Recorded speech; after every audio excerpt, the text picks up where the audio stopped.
We have over 1,000 wines, and we have our own vans, our own facilities. Right. And the difference with us is that we import directly from grower.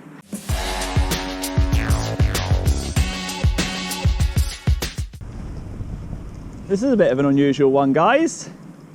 Colombier. I just had a look on Google, as shown there. It's Colombier wines.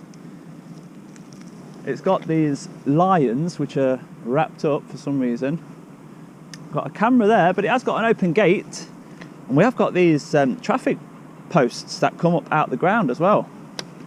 But as I say, it's all open. The grounds look a little bit unkept on the path. Very unusual. Looks like some private residency or something like that. Even what seems to be a water fountain there, covered up again. Looks like it's just going through a refurb, a renovation. No activity business-like, but there are quite a lot of vehicles, maybe construction vehicles. You can see a Terex front loader there. And lots of soil where they've levelled the ground off. All around here as well. But not much in the way of evidence of wines, is there? It's a nice tree. So it's got potential, this place. Maybe it's just been acquired and they're doing some work to it, maybe, I don't know. It looks like the block paving has just been refurbed. I can see lots of cuttings for the blocks, and the mixer where they put like a wet bed rather than just sand. But apart from that, I can't really see anything interesting to comment on. They have got a bin, so may still be operating, because you don't tend to keep paying for your bins when there's nothing to put in them. But I can't see anyone through the windows. Just see signs of construction. Doesn't look like there's a reception at all. That's a shame, isn't it?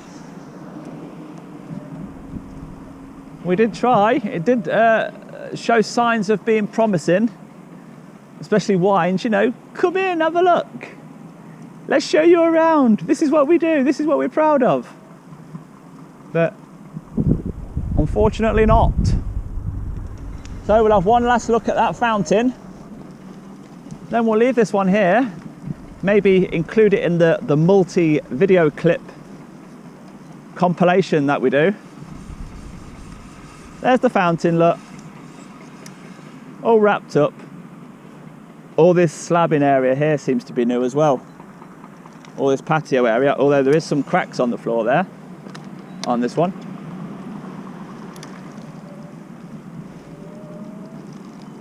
My friend, is this still the wine place? Yeah. How do you become a retailer of your wines? What do you mean as in retailer? Like a stockist? I see, are you looking to buy wines or? No, I'm an industrial estate YouTuber. So we don't normally see wine distributions. You're actually the wine producer, aren't you? No, we import. Oh.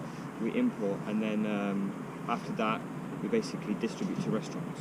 So you only supply to restaurants? Basically to restaurants, yes. So the small shops, they've got no chance? There are small shops depending on the items you buy. Typically there are small shops in London where we will sell high-end Bordeaux, Chateau Bataillé, high-end Burgundies, Merceau, Aurélie-Bon, all this kind of high-level wines. Are you like a YouTuber filming for the process, or are you opening a shop, or what's the... I'm highlighting to my viewers what I find interesting on an industrial estate. I've certainly never seen anything like this. Yeah. So what I'm trying to establish is, are you dealing with the big boys? Are you dealing with just the London shops, like you just said? If they place a big enough order, and so is this recording? Yeah, it's all recording for the YouTube channel. Show and also, the YouTube channel afterwards. So, and also, do you know how you've got that fountain? Is that a new installation? Yes. I'd love to see that working. So we're a family business. So my father's the boss. All right. So we all work as a team, and we have a bond, and we have a place in France that we store high-end Armagnacs. Right. But a lot of stuff is secured here, like sensors, gates, cameras, the whole sensor thing. And we supply mainly to restaurants in the Midlands. We have over 1,000 wines, and we have our own vans, our own facilities. Right. And the difference with us is that we import directly from grower.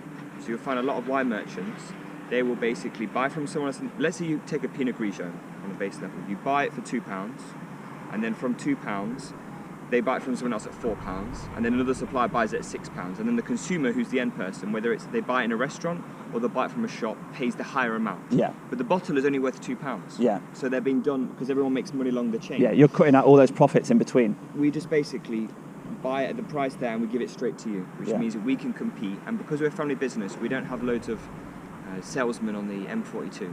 Because any salesman you have, they put price on the wine because costs have to be added. Yeah. But with us, we can keep it lean as possible, providing those high-end wines, and that's how we operate as a team. Okay, brilliant. And okay. that's how we operate. And the fountain, we're doing some landscaping, as you can see if you turn there.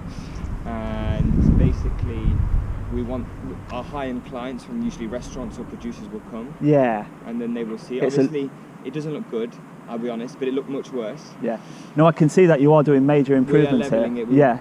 We want to add a pond, we want to add a few things. Even on your block paving there, I can see you've just improved that as well. Yes. And it has got big, I just said to the camera, it has got big potential, this place, to look beautiful. And as you say, when the high-end clients do turn up. We want to do it. I mean, we had the land, and people are scared. They go, well, you have to save, but in life, you have to spend money to make money. And, the principle, because prices may go up, prices may go down, and if you don't do it now, then you won't make anything. Well, thanks for letting me know all that, mate. So you actually store the wine in here, you import it. This is the main storage, is it, for your brand? I'm going to pop your website up on the screen, but my viewers, they're the end consumer, do you know what I mean? So maybe tell me some restaurants that my viewers could find your wine in. So there is one restaurant I really like, would be Darley's in Derbyshire. It's like a high-end one. Okay. Darley's. There's some in London that we do called Otto's. Okay. I'm not sure if your viewers from where they're from. It's the whole of the UK, in fact worldwide. People in Australia. Like Otto's, Darley's is very good, and we do a few selection of the Great Nepalese in London. That's a very nice restaurant, and we have it changes, it chops and changes. We supply wine to the Castle at Taunton, which is a lovely high-end one in Somerset. So we're quite eclectic. We do the Crab and Lobster, which is a hotel in Thirsk. Right. And those top ones, it depends and varies, but I've highlighted a few of them. Yeah, thank you. And your bestseller? The thing is, there used to be, maybe 5-10 years ago, would be your Sauvignons and Malbecs, but now I found people, they're not spending as much money, but they're saying, well, I have this amount of money, I'm going to buy something better, which means that they're buying an eclectic range. Yeah. Obviously, you have your Malbecs, but with us, we still a lot of high-end Bordeaux. Right. And we have a Rothschild and everything like that in between. Do you name them all? Yes, because with Bordeaux they require a lot of history, heritage, and you have to speak French, so I speak French, my father, etc. So we can source it directly. French people, you can't deal with them otherwise. They're very you have to speak the language. If you don't, you're not getting anything. It's not a question of money. It's connections, principle. It's a whole relationships. Yeah. It's all I can imagine. Relationships. It's a whole story. Sounds like you've got it nailed, my friend. I try. Yeah. Thanks for being so polite. Not everybody's like this. I'm just being like a nosy Parker, and normally I'm asked to leave. Usually the staff called me and they were like, "There's a gentleman prone in the area," and we pay very attention to security here. So you should, yeah. And but I like to give people a fair chance. Yeah, thank you. I would like to know the YouTube. Yeah. In fact, you've been so nice to me, mate. I'm going to give you a key ring. Thank you. That's the channel name. It's djaudits. I'm like an industrial estate auditor. I go around looking at what's good, bad, interesting, and I think this place is brilliant. So thank you so much for your time. It's an ascendancy, but if you come maybe in a few years' time, I'm not sure what the path of lies ahead, have a look and see. Hopefully there's some changes. Yeah, I'll come back. I don't normally revisit the same industrial estate, but thank you so much for your time, my friend. I'll leave now. Thank you. What was your name, by the way? Patrice. Thank you, Patrice. Viewers will love you. Thank you. Video will be on in about a week's time. That's the YouTube channel, yeah. Thank you, mate. Oh, Patrice. Now that is how you do it. If I had a little business like this, well, I don't know if it's little or large or what, but somebody just being nosy on a bike as well. Somebody raised the alarm to him. Patrice, there's somebody outside wandering around. How amazing was he? So before the video does end, I thought I'd quickly show you their website. Discover a world of over 800 exclusive wines direct from the grower. And it's got a photo of what it looks like inside. And another, where they store all the wines. And a few examples there. But there are lots of headings at the top, so you can have a look at their whole range. And we've even got a section which I like, everyday value wine. So yeah, if you do fancy having a look on their website, then go for it. I added one to the cart just as a test, and it said minimum order value of £100, but then it would get delivered to you. So that's it. If you like your wines, what a great bloke. Thank you so much, Patrice. And I will make that into a full video. So if you have enjoyed that video, give it a thumbs up for me. Give it 2 thumbs up. And I'll see you on the next one, guys. Bye-bye for now.